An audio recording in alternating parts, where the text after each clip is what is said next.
Hi, welcome. This is Dr. John DeMartini. This is one of the most amazing and inspiring shows that you can listen into. If you want to be on the edge of your seats, if you want to open up your heart, if you want to expand your mind, and you want to meet incredible people, stay tuned because you're just about to experience a transformative radio show that will change your life. And you're listening to the Dr. Pat Show that's coming up right next.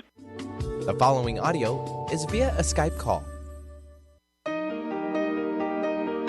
Welcome to the Dr. Pat Show. Talk radio to thrive by. Powerful, inspiring, and coming to you live, bringing you stories of people like you and me, busting through and living life full out. Get ready to dare to wonder what your life would be like if you knew you could not fail. Hey, everybody. It is so great to be connecting with all of you. Welcome to the show. I'm Dr. Pat. I'm joined by my co-host here, Dr. Glenna Rice. Wow. Dr. Glenna, how are you doing today? I'm good. I'm really good. I'm so excited about this topic. I'm so excited about it. But before we jump in the topic, let's talk a little bit. Now, you and I were just talking, and you just got back. And you're getting ready to take off again because, you know, one of the things that you do, which you love to do, is you're out there as an access consciousness facilitator. And I want to take a moment for you to just share this with folks of what it is you're out in the world doing and talk about the many people that you get to work with or be in front of. Oh, wow. Yeah. So I just got back from Mexico. I was in Cancun teaching the Access 3-day body class, and I'm leaving for Costa Rica tomorrow morning. So I'm only home for 2 days. So it's a busy trip. So I am, traveling the planet, working with hundreds of people, teaching them, facilitating them into empowering themselves to know what they know about their bodies, to have a communion with their bodies that's really not available anywhere else on this planet. We're talking about it so differently in Access. And teaching other workshops to parents, so parenting conscious kids, to give parents a different point of view about how to raise children. You know, there is no rule book. And what if you actually know more than you think you know about how to parent, and how do you access that awareness and that knowing that you have, so you have, families that work for you, creating more ease, empowering yourself and your kids to create futures that are amazing. That's some of the stuff I'm doing. Oh, that's great. You know, and being out in the world and helping people. And I want to talk about that too, because today's show, as all the shows are really to reach out and have people know that there is a possibility. There's another way to look at their lives, another way to handle some of the tough situations, but also another way to get more of the juiciness in life. And you do that in many, many ways. That's also part of what you do. Countless people, especially looking at the way access consciousness is growing exponentially. Oh, it's amazing the way it's growing. I mean, I'm kind of old school. I've been around for 10 years using these tools and teaching them. I'm an old gangster. Someone called me once, called me OG, and that's kind of funny. And when I started, it was, a few cities in America. Italy was a little bit open, and now we're in 170 countries everywhere around the world. There's bars facilitators. Bars is the first access class that is, kind of one of the fundamental classes. It's the bodywork class that we do in the head that changes, that kind of defrags your computer brain so you have more space to be and to know what you know, like I was talking about earlier. And, now there's thousands of bars facilitators everywhere. These countries, it's growing in Japan and China and South Africa. It is amazing to watch it grow and be part of the contribution to this incredible growth of, getting people out of their stories, out of the trauma, drama, and the misery, giving them really pragmatic, practical tools and questions that you can ask. And I know you've used Dr. Pat. Get yourself unstuck from things you've always thought you couldn't change. The thing is, we can change anything if we change our point of view. If we ask questions and don't take fixed points of views about anything, really anything can change. It's quite extraordinary. Yeah. I mean, today we're going to be talking about something I find really, really interesting, and that is looking at, this is a question that I believe that almost all parents that I know of in today's day and age think about. I don't know if they ask this question. They think about it. And the reason I say this is the following. is, should you let your kids play video games? Now, that is a great question. Most folks are thinking, what would I do with my kid if my kid wasn't playing video games? Now, that's probably not an access consciousness question, but I'm just going to throw it out there because we're Oh, looking at, right? What do you like? Do you like that question? What would I be doing with my kid if my kid wasn't playing a video game? Do you like that one? I Is think, that even close to yeah, I an think access consciousness question? it actually is a question. It really is a question, and it could be an active question. I actually, it's something that comes up. I had the same question many times when my kids were younger. Um, Well, I what, mean, that just came out of my mouth because I don't know, maybe I'm reflecting upon it because I see so many children and parents, right? But I see that as a way. Why did this topic come up for you? Why was this an important topic to really look at? And, and I know you've got some experience. What is it that's showing up in the world today around this? well, it's funny because we spoke about this. It came up briefly in our last call, and we both Yeah, said, "Oh, this would be a fun topic." And yeah. when I was looking at what to talk about, I was like, "Oh, I really think that would be fun to talk about." Because I don't know of a parenting class I've ever done, or actually, parenting stuff comes up in all my classes because I teach classes, so parents tend to ask me more questions. This is almost always comes up about how do I limit my kids' use of video games?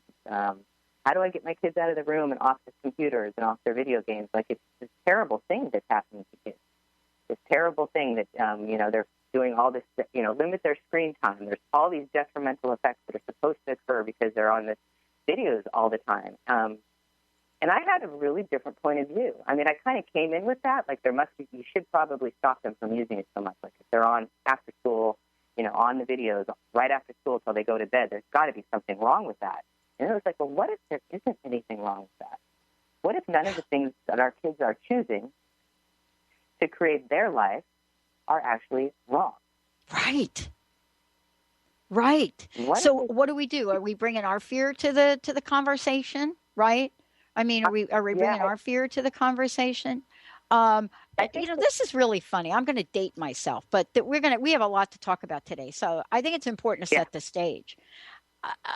Growing up as a kid, right? We talk about television as if it really is an old form of technology now, right? right.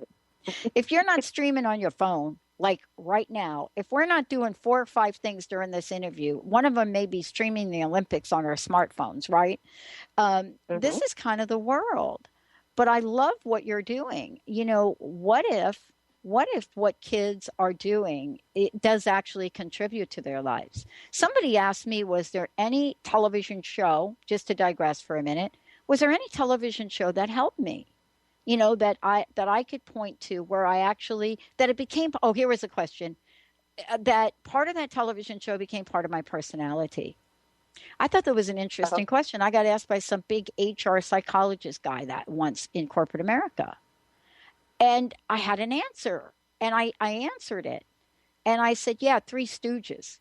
And I did. I said, yeah, the Three Stooges and old school Abbott and Costello, scary Frankenstein Dracula movies. And the guy looked at me and my boss looked at me.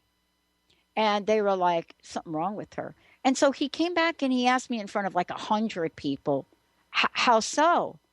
I said, because having a sense of humor in my family wasn't really in the forefront of what we learned. I said, I learned how to laugh. And so Mhm. let's talk about this from, could gaming be a contribution to your children's life? It, Yeah. it really, it doesn't show up, but what is it that you're discovering?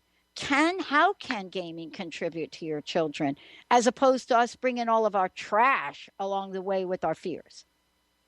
Yeah. And how can it? And is it? I mean, that's a question you can ask. We talked about the light and heavy. So if you ask the question, if it's Yeah. light, it's true. If it's heavy, it's a lie. And most of these things they're saying about video games and kids, the fear or the worry, the concern the parents have always feels extremely heavy. When they ask it, I show them a different point of view. And I've got this experience now. I have a child who's been playing video games and now is 22, off in college doing computer science, a junior at UCSD, and I can see how all of the years of him playing, he He was in training. He was teaching himself what his future was going to be. Because his ability to work with a computer, with the games, and know that whole way of interacting with this computer world was his future. And when he was, 10, 12 years ago, the kind of training that they have now wasn't even available. So he's kind of got himself ahead, and, he's created his future with it. I mean, wasn't that like play in the old days? Kids would throw baseballs because they were learning how to hunt. Or whatever, you'd play with your dolls and sew clothes when you were a little kid when we had to sew clothes. Play has often been for children what their future is going to be. And they do it not from a place of work, but a place of joy. And I think that's what's really missed by parents is the joy that video games is giving children. And this reality is so not about joy and having enjoyment. It's about hard work and getting things right and, being in school for hours and not having fun. Fun is not something we value much in this reality. And I think video games create so much of that for children. But it's also the ones that are enjoying it, are they creating their future with this gaming? And what are they creating we're not even looking at and saying, just truth, is this contributing to my child's future, yes or no? And if it is, how can you contribute to that instead of being at them to stop something they're having joy with it is creating something in the future? Yeah, because I love this. My son, I saw him, he completely changed my point of view when he was 12 or 13, just when I first started doing Access. And he looked at me with tears in his eye and he said, Mom, I love doing this. I think it was Pokemon games and Nintendo stuff he was playing at the time. And I was saying, you need to get outside and play or whatever I was saying, being, this reality's mom. And he looked at me and he said, Mom, this is the one thing I really love doing. And everybody always makes it so wrong. And I looked and I was like, okay, that's it. Right then and there, I was like, I am not going to be one of the people that ever make what he enjoys in his life wrong for him. And I stopped that day and started looking at it from a totally different point of view. And seeing what my children have created with computers and with the ability to work on them is, wow, how does it get better than that? Yeah. And let's talk about the stories that we bring to the forefront around this, if we could. And it's really interesting that you're talking about this and that you actually listen to your child, but of course you would, right? But what are some of the stories around this? My child's going to be addicted. They're going to get lazy. They're going to do this. They're not going to be healthy. They're not moving their bodies, so forth and so on. And it's really funny that we're talking about this. Let's talk about the idea of video games not being gender favored. What do I mean by that?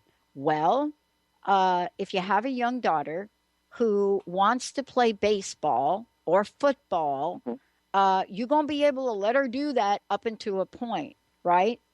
Some things are changing, but video games transcend that, don't they? Oh, my gosh. Dr. Pat, you have no idea. My middle daughter, my oldest daughter, is like on this League of Legends game. I don't know what the game is, but this is their favorite game. She is now some diamond-ranked person that can actually video stream and make money at it now. She was given, in her high school graduation, she was best gamer. And she's one of the few girls that do it. She's had people play the games for money, which I don't know is actually officially illegal, so I don't know if I should be mentioning that on air. But she's already making some money at the ability she has with these games. And most of the people she plays is men. I would say almost 90% are, young men, boys. And she's excelling. And there is, and no one's saying she can't do it because she's a girl. We've just had to get her better equipment in the house here and there, which I've done. I think, I need a better screen. We need better routers or something. How can I get on the internet faster? Our internet's making me lose games, Mom. But what I saw in her by getting, there was, she didn't excel at sports. She didn't excel at a lot of things in the regular school system. She's an amazing artist and drawer, and she's, done extremely well, but she's never been really great at anything in that arena.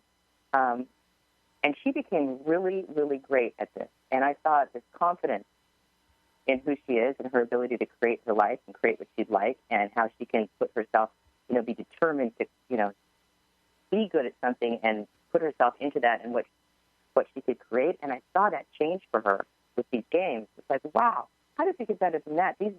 the level of contribution to her life over the last 2 years has been extraordinary, like phenomenal with it. And I could see it carrying over into some of the classes she was taking in her senior year in high school also. That she just became, she started to know that if I apply myself to something I really love, I can excel almost greater than anybody. Like, and what a wonderful thing to know. Yeah. So let's talk about the parents for a moment. And the reason I think it's important to talk about the parents is because, you know, if you have a son who turns to you, whose, eyes are tear filled, and you look at that, if you have some tools, you will step back and take a moment to breathe. But if you don't have the tools, it becomes not just a challenge for children, but it is really agonizing for parents. I mean, I don't know if you've ever witnessed two parents arguing over this topic, right? Yeah. And I'm not saying, one or the other, but how do you work with the parents on this? Okay. I have a math question. The question, is it contributing to your child's life, would be a question I would ask a parent to look at. Also, is your kid enjoying this? And then the fears they have that they're not getting it out and moving and playing and exercising, those kind of things, which come up a lot.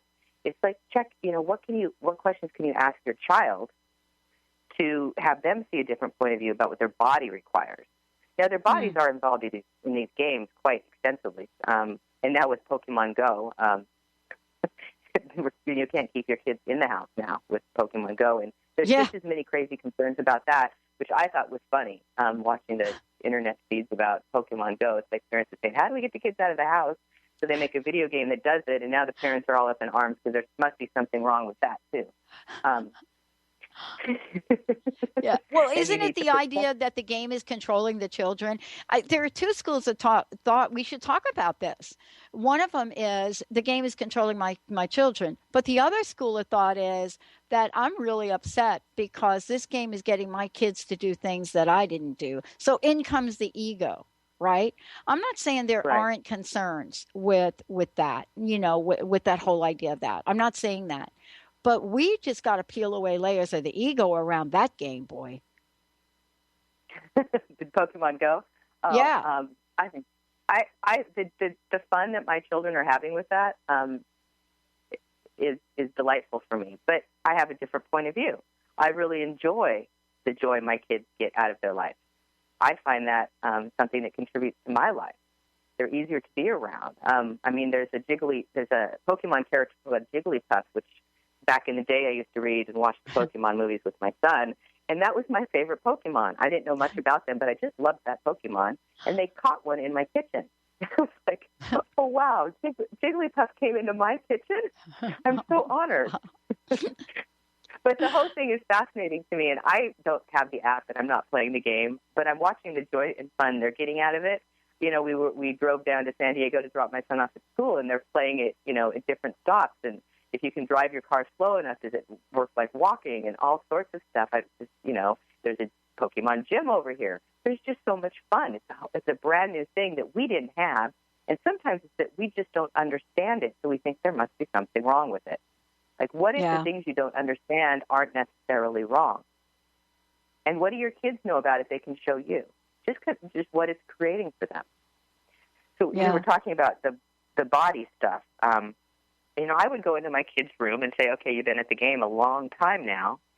You want to check in with your body to see if it wants to do something else. Yeah. So they would be initiating the movement that they might need to have, or, just getting up out of the room. And over time, they started regulating it themselves. If I wasn't making them wrong for it, instead of asking them a question, how's your body feel? Sometimes I'd go in and say, oh, my God, I've been on a computer for like 8 hours working today, and my body is a wreck. How do you do it? What do you do to have ease with your body? Because you're on the computers more than I am, and they would say, oh, yeah, I get to walk around, I do this other thing, or, might go out and play in the yard. Or they'd say, I don't have a problem with it. My body's fine.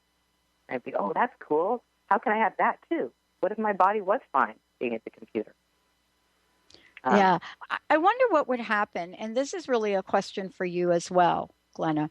Um, hmm I wonder what would happen. I mean, I think Pokemon Go is one of the extreme games of our time. In that context, the idea is out of the box. However, having said that now, I think that the future is like right around the corner, like maybe the next 24, 48 hours, where the next Pokemon Go type game comes up. What is the hmm resistance, if there is any, with parents saying, okay, how can I show my kids some guidelines around this? I mean, clearly what's happening is, people are trampling other people's lawns. They're peeking through their way. I mean, yeah, that's going on. Right. It's a game. That's what people are doing. But how might a parent um, engage with something like that to to set an example, or is that beyond what's reasonable to comprehend here? Well, yeah, and we don't know, how what's that. Well, there is some awareness of how different this game is about kids getting out, and these are kids that haven't been out much in their lives. These have been kids that have been put in car seats since the day they were born and driven to school every single day. Yeah. They may not have the tools to negotiate being out in society the way they are now. And I see that they're actually doing a much better job than I could have imagined with it. So giving your kids, asking them to be aware, like be aware of your surroundings, be aware bigger than that game that you're holding in your hand, be aware of the people that you're meeting.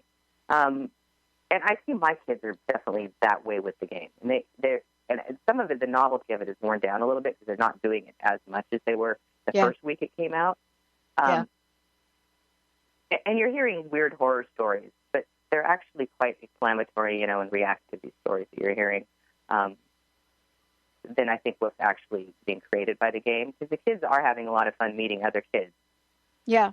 Briefly, just having a little short conversation with them. It's like they look up and there's another person on their app, and it's, and they know that person is playing the game, and it's kind of a smile and a giggle, and they were sitting in cars outside giggling with another group of kids, knowing that they just won the gym. Like, that is so cool and fun for them. That's more of what's being created by that. But yes, asking your kids to, being aware of is much better than being careful.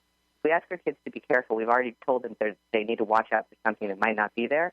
But being aware means they're taking in everything, bigger than just that one, just the awareness of what they have to be scared of or fearful of that you just put in your head by saying, be careful out there. Be aware of everything around you. If something feels funny, leave. If you feel weird about anything when you're outside, playing a game or not playing a game, if you feel funny about it, ask a question, go somewhere else, leave that area. These are skills that they need doing anything. So is this an opportunity for us to actually start creating more of that in our children also? They're out going out with their friends outside now. And it's kind of funny, that's the thing. Our kids are going outside playing games. Oh, my God. And we've been complaining for 2 decades now that kids are not going outside, that we're, and if they go outside, we're very concerned about their safety. We're going to take a short break, but before we do, let's take a minute. I would love for you to tell people how they could find out more about you, as well as what some of the upcoming classes are. I know you're going to be traveling a lot, but what some of the upcoming classes are. And also, it's really important for folks to know that they can work with you directly one-on-one. What's the best way for folks to find that out? You can get all my email and everything information at my website, glennarice.com. And for my class list, go to drglennarice.accessconsciousness.com. All the upcoming classes that I have around the world come up there also. And you'll also find I have a monthly telecall that's on my website, glennarice.com/QC. It's questionable conversations. But going to glennarice.com will get you everything. Yeah. And then Glenna works with individuals, also works with families, works with parents, works with children, because we are now being called forth to have a much more sophisticated and complicated dialogue. By the way, those of you listening, if you've got a question for Glenna throughout the show today, please feel free, first of all, to call into the show, 1-800-930-2819, or you can go to transformationtalkradio.com or the drpatshow.com and click on the player on the right, and then you'll be able to pop your question right in there. And we'll get your questions on air. A lot of new things are happening for us, and got to give you an extra step right now to do that, but pretty soon things will change. I want to take a short break. When we come back, what about the research? Is there research out there? What does it say?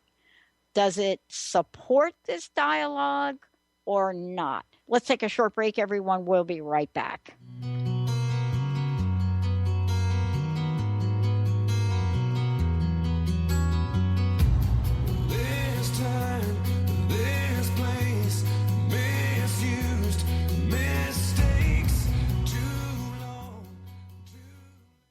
Are you and your family looking for one manageable lifestyle change that will positively impact your health? Look no further. That change begins inside your drinking glass. Learn how to put a lid on junk drinking by sipping from a recipe collection of colorful, fresh, tasty, wholesome fruit and vegetable blends. Get your copy now of Sip the Garden. Fun, easy drinks for a healthier family by T. Carey Mitchell. Visit lifestyle120.com for information on how to order.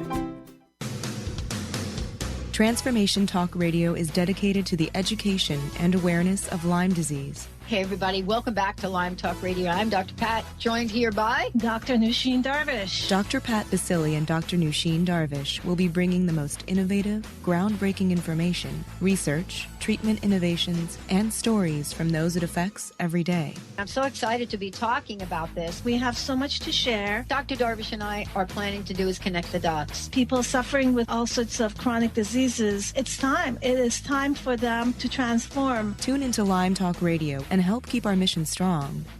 For the loyal listeners out there that have been listening to this incredible show on Lyme disease, we are not going to let you down. We're going to come through stronger and enrich the platform for Lyme disease awareness through Lyme Talk Radio. The message will continue, the conversations will become stronger, and the healing epic.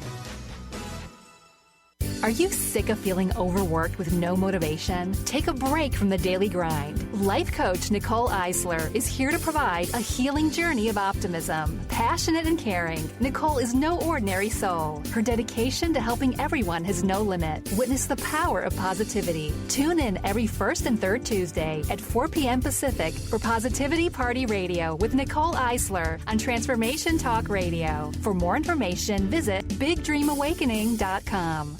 Tune in to The Michael Shane Show, the third Tuesday of each month at 11 a.m. Pacific on TransformationTalkRadio.com, and connect with the ascended beings to raise your vibration and manifest the life you desire. Get ready to receive healing through the transphysical mediumship of Reverend Michael Shane and the ascended beings. Visit MichaelShane.com. That's MyChael, Shane.com, and call 425-971-6632 to schedule your full healing session now.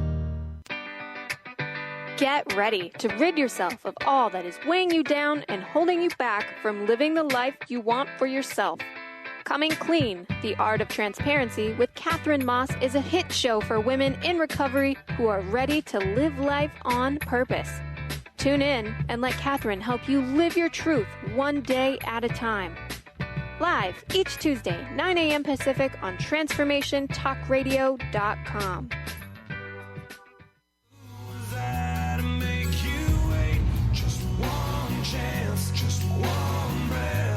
Just in case there's just one left, 'cause you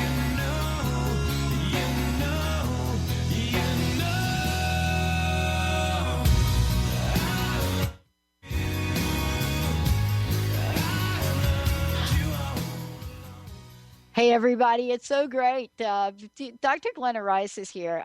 This is, Glenna, I mean, you and I are going to be talking about this moving forward, but we've got to go back and look at some of these shows and put a couple of books together because, what comes to the forefront here is the idea of looking at not just what's relevant to the world today, but what are some of the old patterns of our behavior at at any age that we bring to the forefront, which argues inevitably for our limitations. This is one.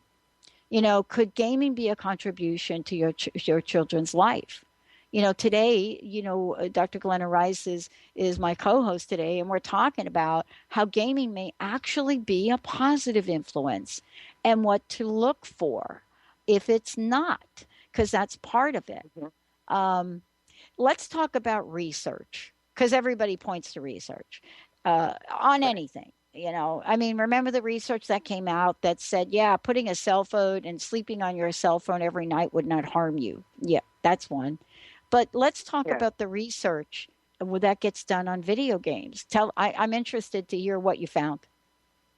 Oh, yeah, it was an article in Forbes magazine from the Journal of the American Academy of Pediatrics. They've done a study of quite a few kids, and really what they found is that most of the positive effects that you find from any kind of play are actually very similar with video games. And kids don't, none of the social problems that they say would affect children it depends on how much they were playing, according to the study. And it's like about 3 hours a day, kids that are playing around that range have, the psychological development, psychosocial development of them is they're healthier in those areas than kids that aren't playing. And then if you get into really, really long-term play, the effects are different, not as good. And I hate, research studies are so funny because, these are averages of kids. But basically what they said is, this is not something we need to be concerned with the way we are. I'm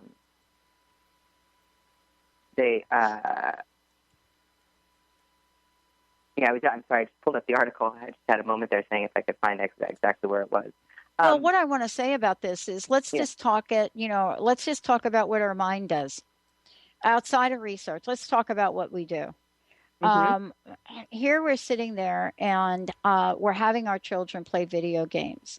But, what's really interesting about this conversation is that there is some level as parents that we demonstrate to children the absolute learning behavior about using digital devices. And so here's an example. Went to get the oil changed, and I'm in the quick oil change place, and I'm sitting there and I'm waiting and not really playing a video game or anything like that. I'm just sitting there because I really value moments of just sitting there. But here's the mom over there sitting on a table. The child is on another table. He's not playing a video game. He's playing some kind of hand game, right? I'd say he was maybe about 6.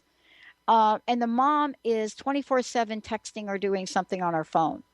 So if we want to discourage children around video games, then what kind of example are we demonstrating by being so 24/7 plugged into our phone? Because people say, Glenna, oh, it's my phone, it's not a game. But I don't know. Do you think a 6-year-old really picks up that there is a big difference there? I actually think 6-year-olds are way more aware than we ever give them credit. So they probably do. They probably do. Mom's texting and doing boring things because that's what moms do. She's probably working on her phone, actually. That's what you'd find me doing most of the time. I'm actually working on my phone because my job comes with me 24/7 because most of the people are all over the world on my team coordinating for me, and we talk with computers and phones. I'm usually on Skype with some team having a conversation about promoting something, and my kids know it. I'm not having fun on my phone the way they are. They're probably like, get it in while you can. At 6 years old, you can still play. And that's why I go to my kids and say, oh, my God, I'm so tired. I've been on my phone or the computer all day. What do you guys do?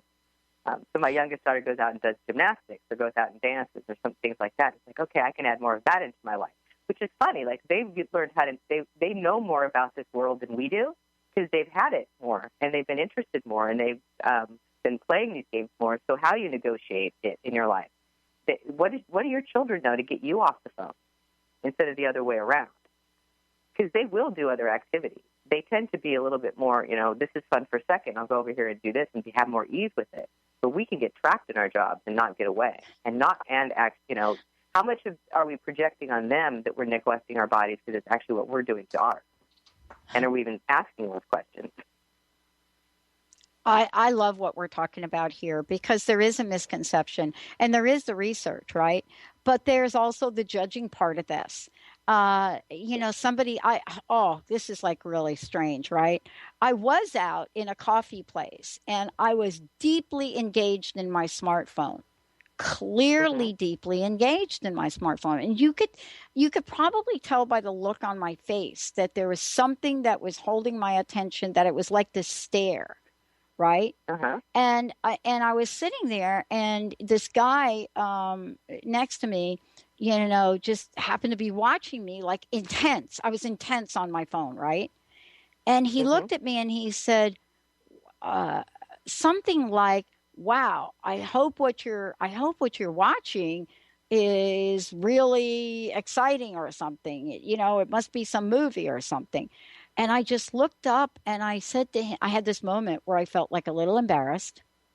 And I looked up and I said, "I'm learning a new table tennis serve." That's what I was doing. I'm sorry. That's what I was doing on my smartphone. I was memorizing, watching this same little video clip over and over and over again on my smartphone because I'm a vicarious learner. And so I was watching the nuances of, this fabulous Olympian, right? Just crushed great table tennis. And I had to stop and back it up and then watch the serve. How high was she throwing? I mean, this was me.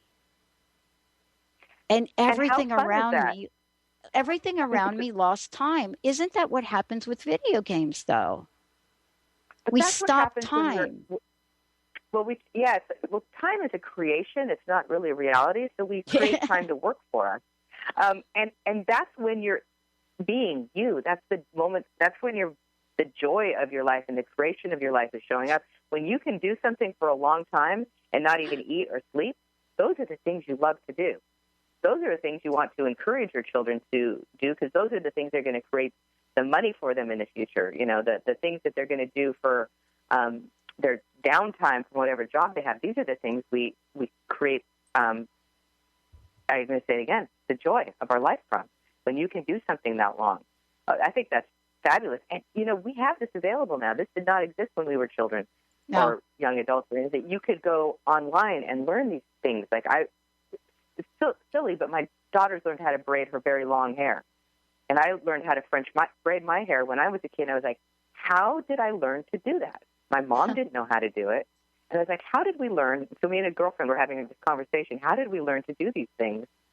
Like knitting. There's things I self-taught, and I was like, before the YouTube videos that now the kids watch and learn crazy stuff. And I was like, there was a magazine that came out that I would read, and they would describe it, and I would learn it that way. That wasn't as quick and easy as it is for the kids now. You can just learn a table tennis serve, or how to braid your hair, or how to, change a faucet in the sink, which I've done. Like you look up a YouTube video, and someone has something there that shows you how to do it. I mean, the information that's available to us now because of this amazing technology is fabulous. What if you could enjoy it more? What if there is nothing wrong with all of this? We're so intent on finding something wrong with everything, and what if we weren't looking for what was wrong, but what is this creating? What is it contributing? Is it fun for me? Do I enjoy looking at this video game over and over? Well, yes, you were so engrossed in it that you didn't, you kind of forgot where time was and probably where you were, and you got something amazing out of it for yourself. I'd like more of that on the planet. And isn't that really what we want for our children anyway? Don't we want more of that? So how do you help parents? And this is really kind of important to really just step into right here, because I think you and I are focusing on, something that is, people are calling an epidemic, by the way. This is the way we're looking at video games and children right now. We're using medical diagnosis on this at the moment. Right. But it does require a different point of view, because if we're not going to look at this differently, it is painful to watch the frustration in parents, right? I mean, do you know what I'm trying to say? How intense that is? Totally. And how agonizing it is, and big fights big fights about this in the household. Have you seen any of that? I mean, or is that just where I live? No, I have seen it. That's why one of the reasons I wanted to talk about this, and hopefully there's a little bit of a different point of view coming out in this. Yeah. To see it from a different point of view, to look at it from a place that this isn't something wrong that's happening. Kids are creating their future. This is their future, and if we're going to be making it wrong, how are we contributing to that future? If we started looking at it from what it's contributing, what the kids are, the joy they're getting out of it, just asking, what is this contributing? My daughter, that's the great video gamer, was dyslexic and was having a difficult time reading. She couldn't read, probably till she was in almost 5th grade did she really start reading, and now she reads it beyond grade level. Yeah. She learned to read from the Pokemon games. I am so grateful for those games because she got tired of asking her brother and I what they kept saying in those pop-up bubbles. So reading finally had something for her, and she taught herself because you couldn't. She's a very stubborn young woman, and she was a stubborn little girl, and she didn't want help from anybody for anything. So she had to teach herself, and it was the games that initiated it. So what can you be grateful for about what your kids are doing with video games? Like, what is it contributing you have never acknowledged? What is it contributing to your life you've never acknowledged? My son liked video games so much that he started developing and designing them on his free time during college because it was fun for him. And the skills he learned, he's now applying to a website that he's making me. That he's like, Mom, this is a $20,000 website, This is the brand newest stuff they're putting into websites. And I'm like, wow, okay, cool. That video game that he spent all the time developing and making gave him all these skills to make a great website for me. And the college he's in. So these things, like, what is it contributing you're not acknowledging? What can you be grateful for about the game? What's changing in your child's life that these games are helping with? And these kids are also able to multitask with games. And if you're making your children wrong, you're never going to be able to see these things because you can't see anything that doesn't match your point of view. So if you're coming from a point of view that these things are wrong, that's what you're going to be instilling in your child all the time. That something they're doing is wrong. It could be a really great contribution to creating their future, their life, their living, their reality. And if you're making it wrong, what are you actually stopping with that point of view? And would a different point of view create more for your family? Just like the time, okay, does their body require to do something else? Yes or no? You as a parent can ask that of your child's body while they're playing. If you get a yes, depending on your child and your relationship, what could you ask them to change something? Or you could put time limits. A lot of parents will do that. You need to be on for a couple hours and off or something, or you can only play it after you're done your homework. Those kind of things can work for your family. But if you're coming from it being a contribution instead of a wrongness that you need to stop and squelch in your child, it's going to create more ease for you and for them. And you may see benefits that you've never been willing to see because you have a point of view that it's a wrongness. That's where making things wrong stops so much. What contribution is it here? And I keep saying contribution because that's the thing I think parents are missing, that actually kids playing with video games can actually be a contribution to what they want to create in their future. Yeah. I mean, isn't there a question, too, to ask about this, Glenna? For those of you just tuning in, Dr. Glenna Rice is on the show here with me today, and we're talking about something that is very, very important, and that is, could gaming be a contribution to your child's life? And I know you just shared some very, very important examples. I want to ask you this question as a parent. And, here you are, and you're watching your child play the game, and you can feel the anger just welt up. Your face may be getting red. Might there be another thing to, you know what I'm talking about because you've been there, right? Yeah. Your neck is all red, your veins are starting to come out, and you haven't even said anything yet. But isn't there another way? How might a parent engage or show some interest in this? Because I think they're so afraid to show any interest that they're going to encourage the child to do more. Yet, no, the child's going to do more anyway. That's true. I mean, our kids are going to do what they want, whether we want them to or not. They're just going to do it in secret, especially when they're teenagers. We all did that. Not me.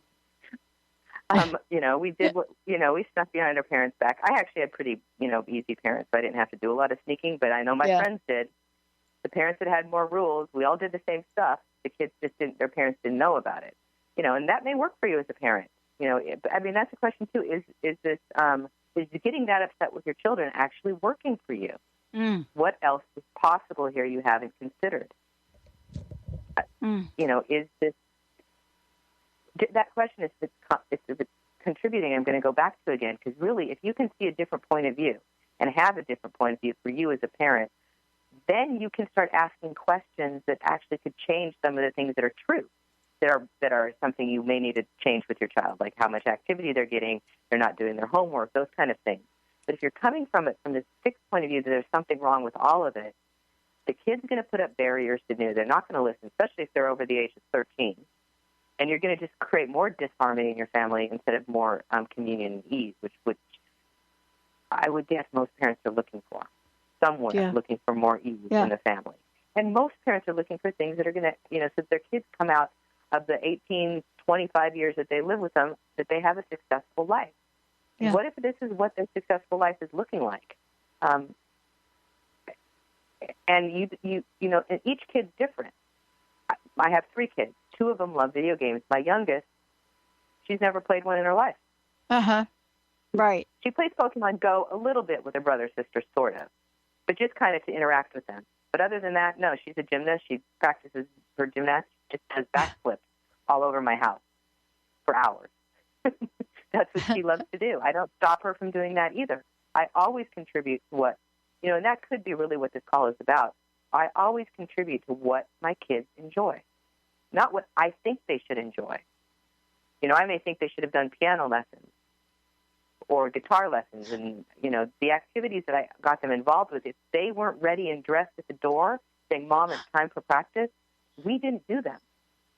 And I found by letting that go, what I projected on them they should do for their future and allowing them to choose it creates more ease and more joy. And I don't have to be at them, you need to go to practice. My daughter does come to the door dressed.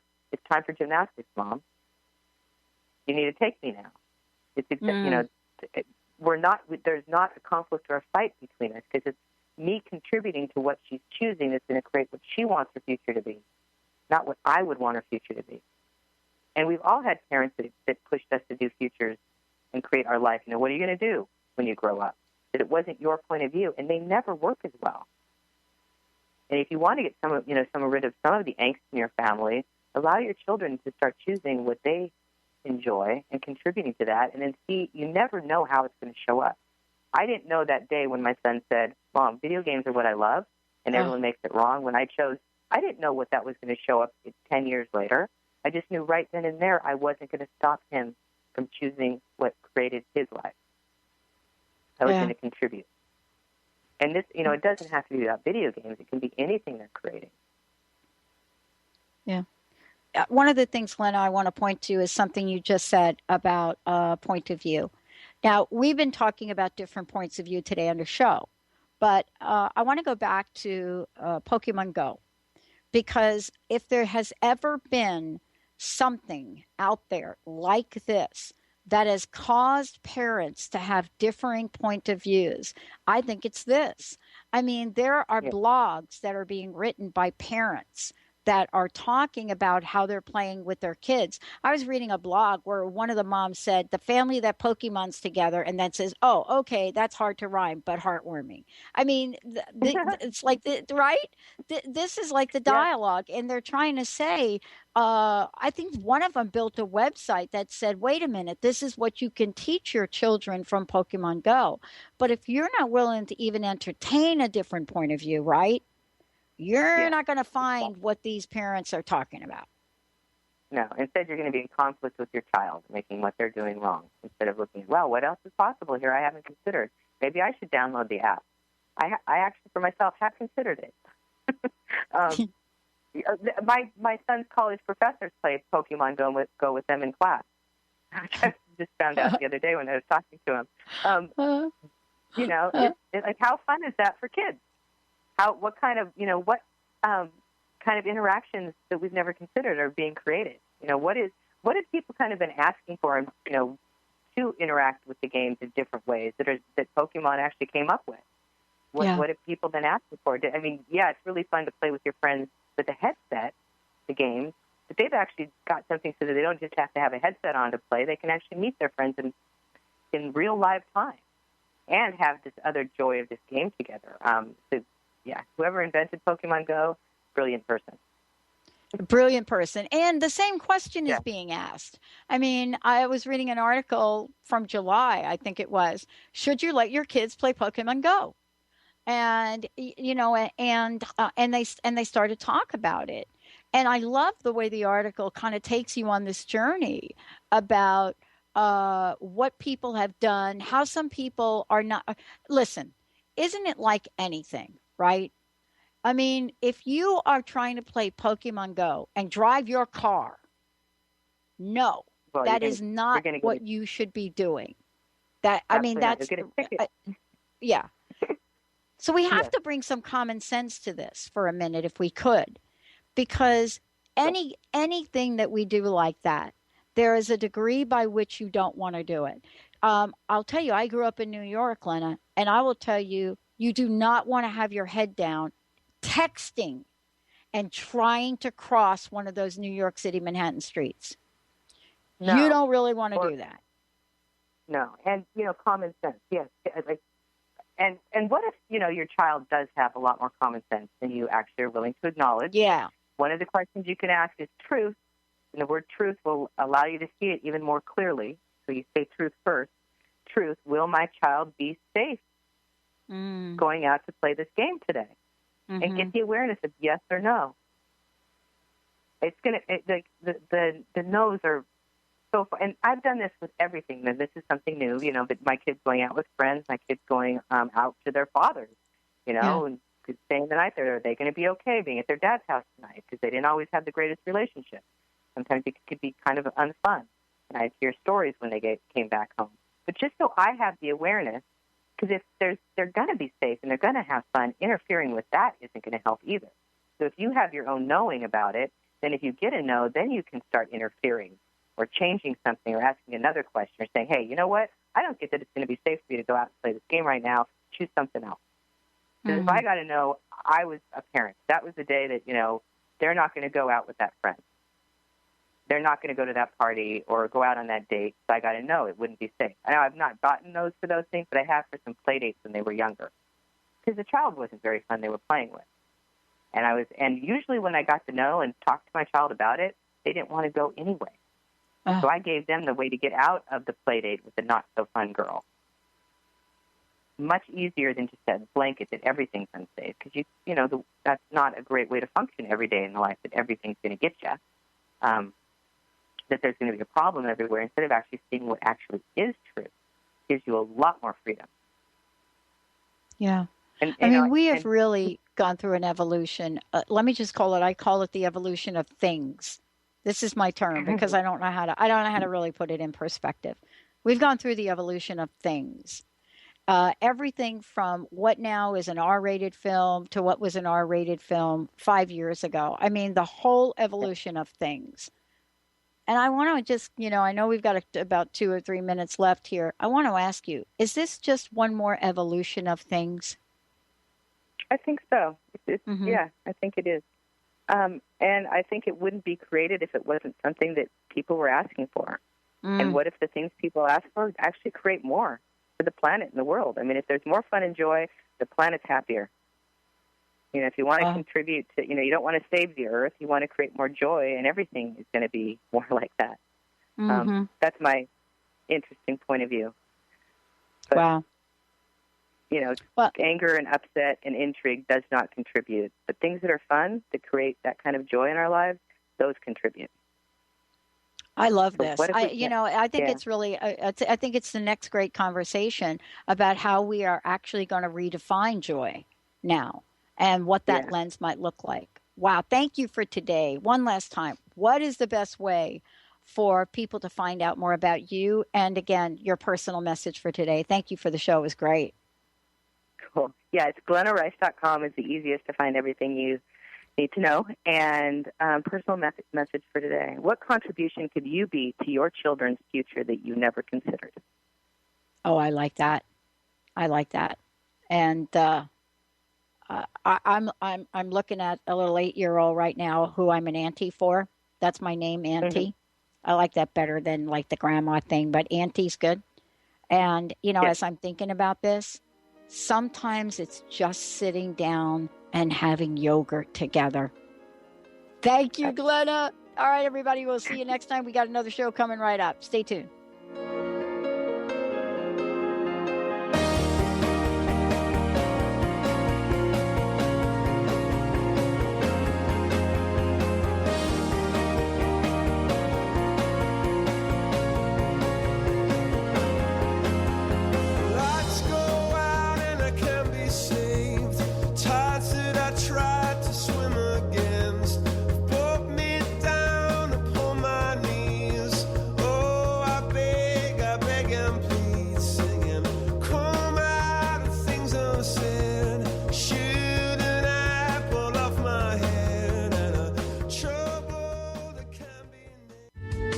The preceding audio was via a Skype call.